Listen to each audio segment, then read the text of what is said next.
भारत पाकिस्तान के बीच मई और जुलाई 1999 में शुरू हुए युद्ध को करगिल युद्ध के नाम से जाना जाता है। कश्मीर के कारगिल क्षेत्र में सामरिक महत्व की ऊंची चोटियां भारत के अधिकार क्षेत्र में आती हैं। उन दुर्गम चोटियों पर शीत ऋतु में रहना काफी कष्ट साध्य होता है। इस कारण भारतीय सेना वहां शीत ऋतु में नहीं रहती थी। इसका लाभ उठाकर पाकिस्तान के राष्ट्रपति परवेज मुशर्रफ ने आतंकवादियों के साथ पाकिस्तानी सेना को भी कारगिल पर कब्जा करने के लिए भेज दिया।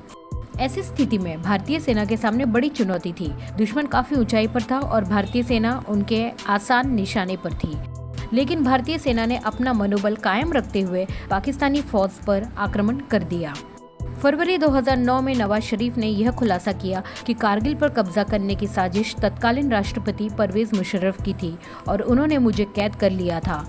कारगिल में पाकिस्तानी सेना का प्रवेश परवेज मुशर्रफ के आदेश पर ही हुआ था, जबकि परवेज मुशर्रफ ने यह कहा था कि कारगिल में पाकिस्तानी आतंकवादी उपस्थित थे। भारतीय सैनिकों ने ठान लिया था कि वे कारगिल से पाकिस्तानियों को खदेड़कर ही दम लेंगे।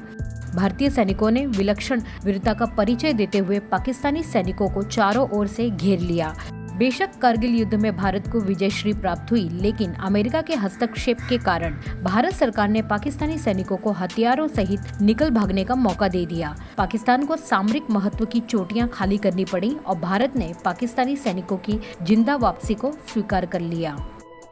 1999 के कारगिल युद्ध में भारत के हाथों अपने सैनिकों के हताहत होने पर पाकिस्तान परमाणु हथियारों को तैनात करने और उसके संभावित इस्तेमाल की तैयारी कर रहा था। उस वक्त CIA ने तत्कालीन अमेरिकी राष्ट्रपति बिल क्लिंटन को चेतावनी दी थी। शरीफ अपने सैनिकों को वापस बुलाने को राजी हो गए। इसकी कीमत उन्हें अपने पद के रूप में चुकानी पड़ी। सेना ने एक तख्ता पलट में उन्हें अपदस्थ कर दिया और उन्होंने सऊदी अरब में 1 साल निर्वासन में बिताया, लेकिन दक्षिण एशिया में परमाणु युद्ध का खतरा टल गया।